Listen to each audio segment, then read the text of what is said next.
It has now been officially 1 month in Korea.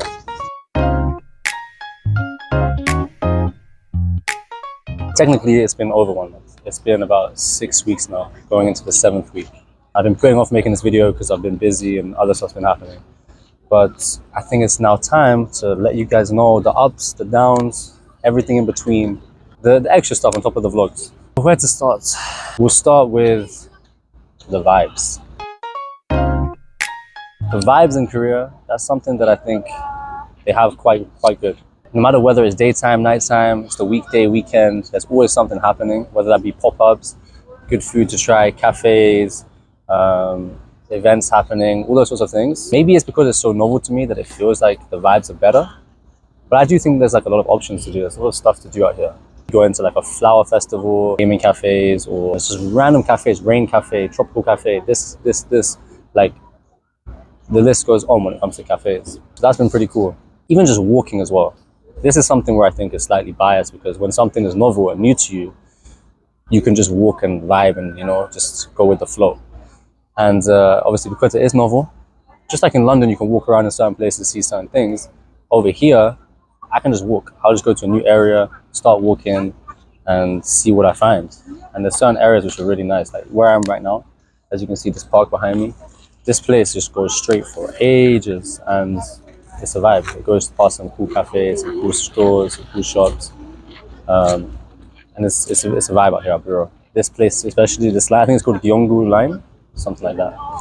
Gyeonggi line, something like that. I'll put the actual text here, but it's a vibe out here. For vibes, I'm gonna give Korea an 8.5 out of 10.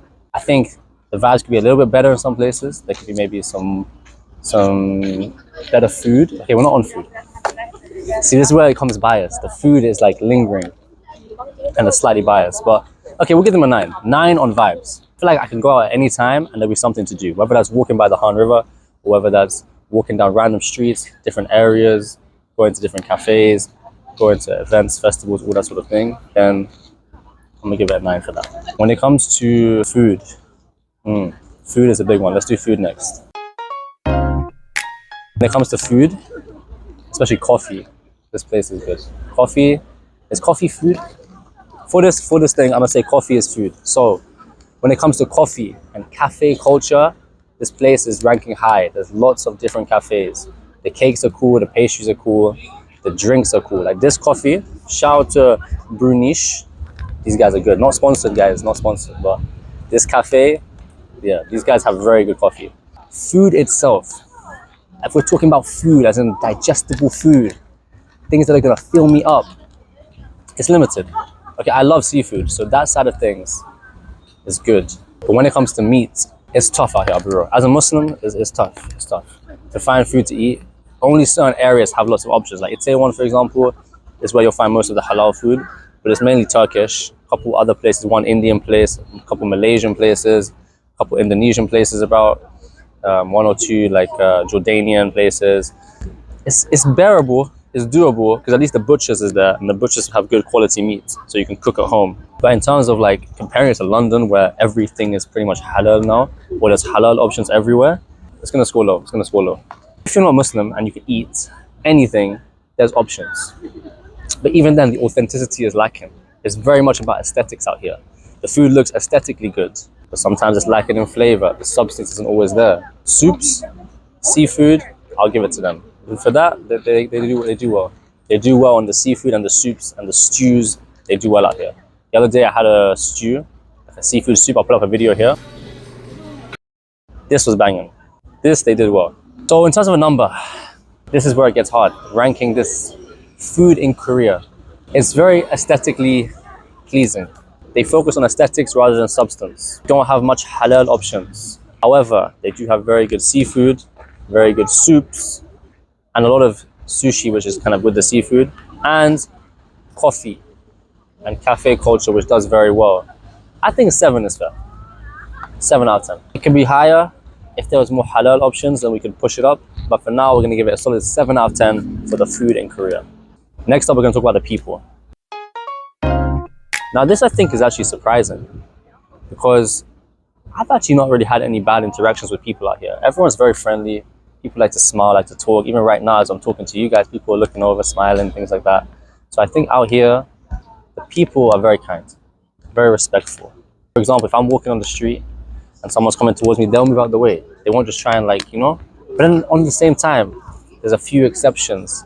Some of the old men, they like to, you know, look at me, I'm him, you know, chill out, buddy. But other than that, the people here are generally very friendly. They're very nice. People in cafes as well, despite me not knowing the language, and sometimes they don't even speak English, but we make it work with smiles and body language. I think they're very accommodating. They don't look at you like, oh, who's this foreigner? Some places, obviously, you have that experience, but for the most part, I think people are very kind, very welcoming here, very friendly. So for overall, I'm gonna say people is a solid 8.5. Now let me break down the working environment here. I think this is a big one that a lot of you will actually be interested in, especially if you're thinking of becoming a teacher abroad. This section is going to be very, very important for you. So listen closely. Being a teacher here, I've been doing it now for about 6 weeks. It is tough.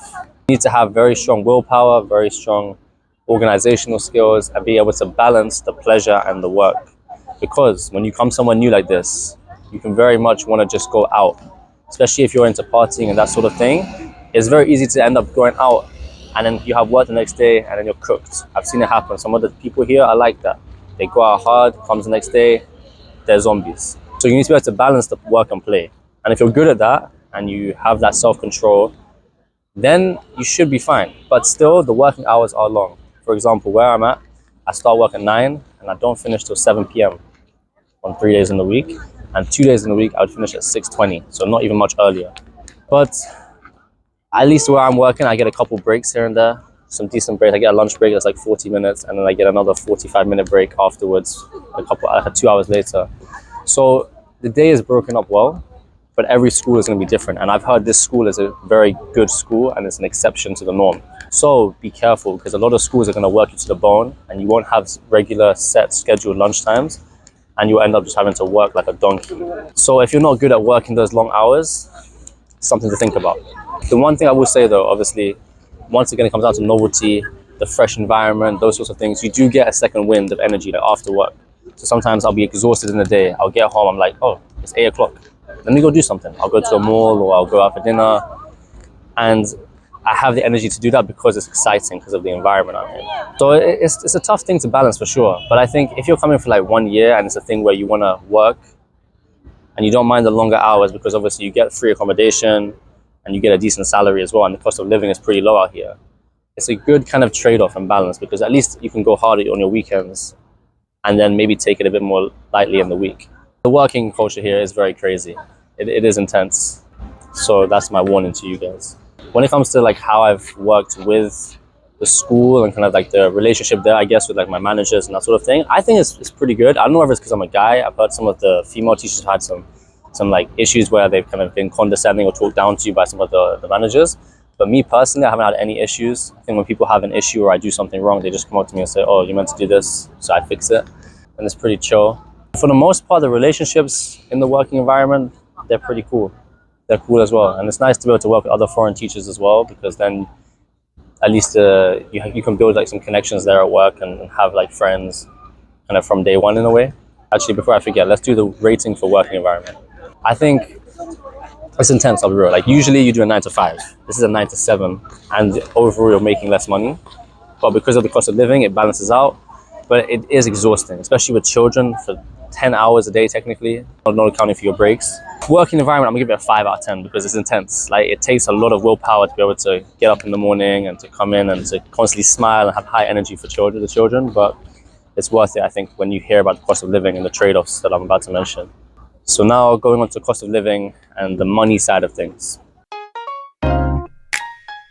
This is where there's a lot of upside, or potential upside is how I'm going to call it, because it's a place where you can spend a lot of money if you want to, or with shopping, lots of food, events, partying, all that stuff if that's what you're into.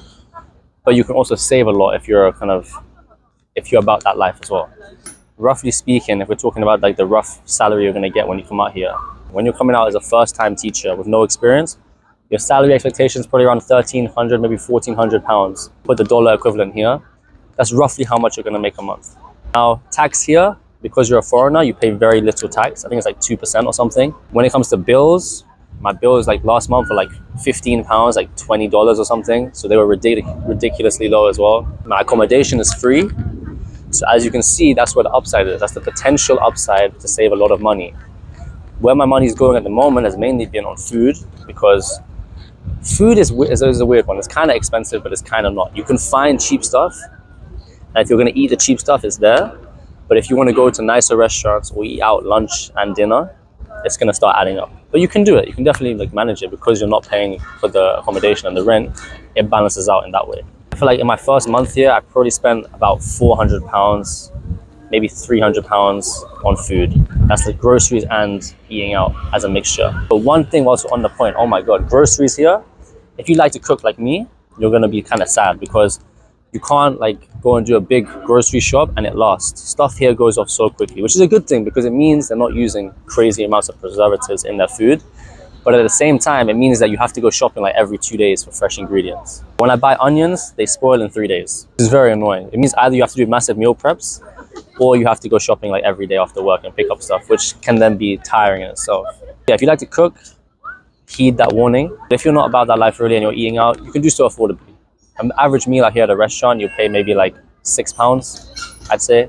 £6-7 for a meal at a restaurant. Obviously I don't drink, so that's like not included in my pricing, because I don't know how much that stuff costs. But for like a meal and just some water, or maybe if you want to get a juice, maybe anywhere from like £5 to £10 at like a medium level restaurant. You can also find cheaper restaurants where you pay like £5, £4, £3, around that. Yeah, like kind of that's roughly the cost breakdown for now. So as you can see, there's a big potential there. If food is costing you a few £100s and your rent is free and your utilities are low and your tax is low, there's potential to save a lot of money. Now, if you like to go out and party, you're gonna lose money there, but occasionally I guess in moderation is fine. Shopping as well. I love my fashion, as you guys know. So I've been spending a little bit of money there, but it's affordable for the most part. If you know where to go, you can find affordable fashion, and you can look fly on a budget. So those are some things to consider when it comes to cost of living out here. But if we're gonna give it a rating, I think cost of living out here needs to get a 9, because my rent is free, we're giving it a 9. If I had to pay rent, we might drop it down to like a 7.5, because the rent is, for what you get something very small for a good price. Relating it to London and looking at London as the equivalent, or the US, you're gonna be saving a lot of money. Even if you were getting an apartment yourself, you would still get a lot more for a lot less. So we'll give it a 9. Cost of living out here is a 9. Now let's talk about some of the things that I don't really like about being here. These are my Korean red flags. Number 1 is that the party culture here is very hard. And as someone who's Muslim, and I don't really go out like that, maybe occasional shisha lounge or something like that, it's very intense. Yeah, I was just editing and I realized the audio cut out. So the final like 10 minutes, actually more like 6 minutes of me talking was entirely muted. So yeah, sorry about that, guys. But nonetheless, I hope this was informative. I hope you got a good insight into what life in Korea has been like, for me at least, and that can help you in making your decision as to whether you want to come out here, or if you are coming out here, kind of what to expect, what to look forward to, what to look out for, those sort of things. But yeah, if you enjoyed, make sure you like, you comment, you subscribe, you share. Any questions you have, leave them down below and I'll get back to all of them. Keep an eye out for the vlogs, follow on all the socials. As always, stay blessed.